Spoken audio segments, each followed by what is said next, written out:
So, welcome to day 12 of 2 questions of physics per day series.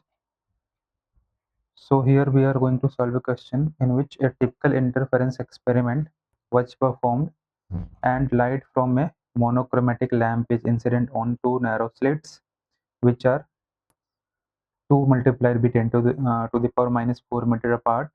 The fourth bright fringe of the interference pattern is observed at distance of 5 multiplied by 10 to the power minus 3 meter from the central maximum on the screen. Okay, placed at distance of 0.50 meter from the plane containing the slits. So you are required to calculate the wavelength of the light which are used. So this is from the book by Zoe Ghatak. So let us solve this excellent question, which will also help to formulate the basic of the interference pattern on your for your preparation. So let us try to debunk it. So it is a typical interference experiment which you must know. Okay. So there is a monochromatic lamp. So whatever the electromagnetic wave or light will be emitted, that will be of the single wavelength as only. Monochromatic means single color, that means single frequency or wavelength.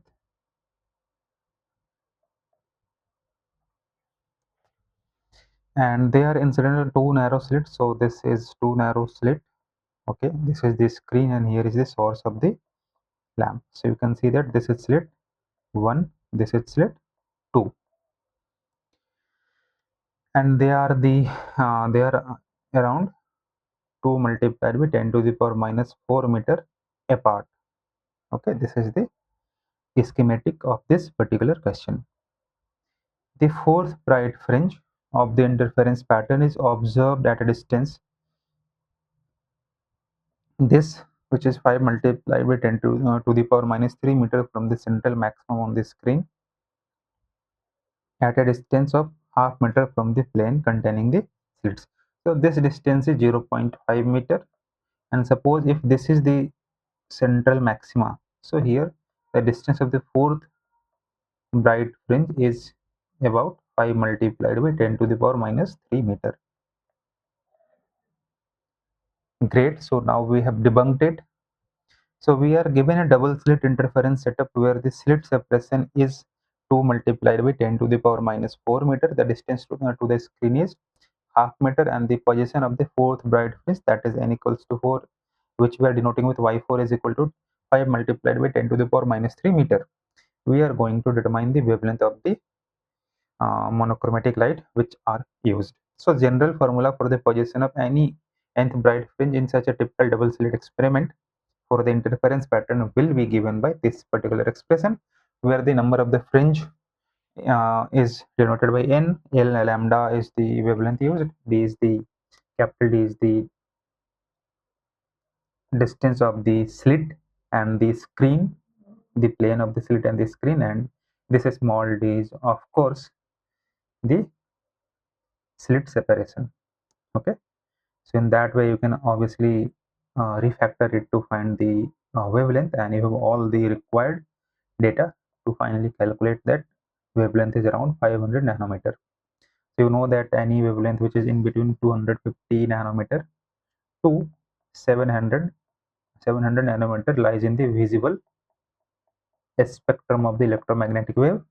So simply the wavelength of the light used in the interference experiment is lambda equals to 500 nanometer. Now we have next question.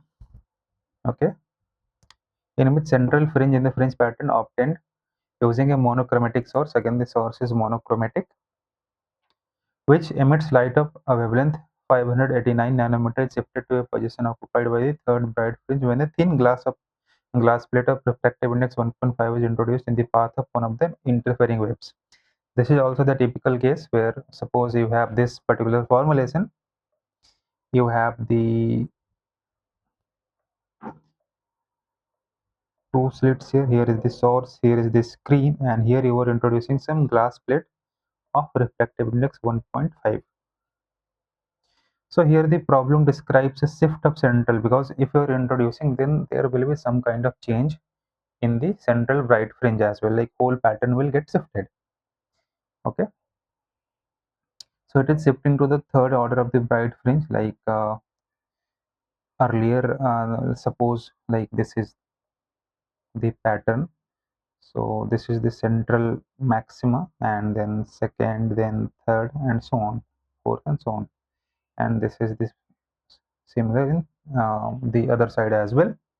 So this is n0 if, then this is n1, n2, and n3. So this n0 actually shifted to third one. This is the case. Okay.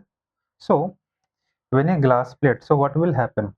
The simple thing is that whenever you change the refractive index, the thing that will change will be the optical path length. It will get increased by that amount because now the ray has to travel more. So when a glass plate of thickness T and refractive index Nj is introduced into path of one beam, the optical path increases by an amount given by Ng minus 1 multiplied by T. T is the thickness of the glass slab. Now you should know that the basic of the interference pattern, that each fringe shift corresponds to a path difference of one wavelength. If the central fringe shifts to the position of the nth bright fringe, then the path difference is n times lambda. Okay, so you know that the path difference actually determines the way interference is going to happen. Okay, so in that way, this is the most important part which you should understand, that each fringe shift corresponds to a path difference of one wavelength. This is the main thing.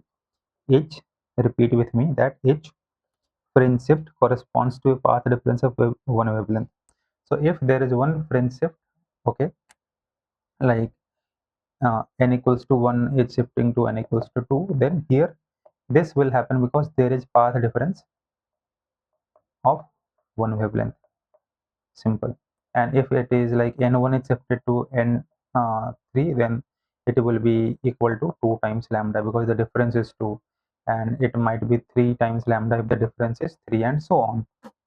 So this is the most important part which we are going to learn here, that each fringe shift corresponding to a path difference of one wavelength um, mm, corresponds to a path difference of one wavelength, and if the central fringe is shifting to position of the nth bright fringe, then the path difference is obviously n times lambda. Okay, so here this is the optical path difference which was created because we introduced the glass plate of thickness T and refractive index Ng. Okay, so you should know the concept of optical distance or optical path, and you obviously have learned it in the Fermat's principle chapter. Okay, there we introduce ourselves with the definition of the path difference. Okay, optical path. So in that way we can now simply solve for T to get the value of T. We have all the values, like n is going to be 3, lambda is going to be 589 nanometer, where we are multiplying it with 10 to the power minus 9 to convert that into meter. And the glass refractive index is 1.5. When you calculate this all, you are finally going to get that it is okay 3.534 multiplied with 10 to the power minus 6 meter, that is this much micrometer.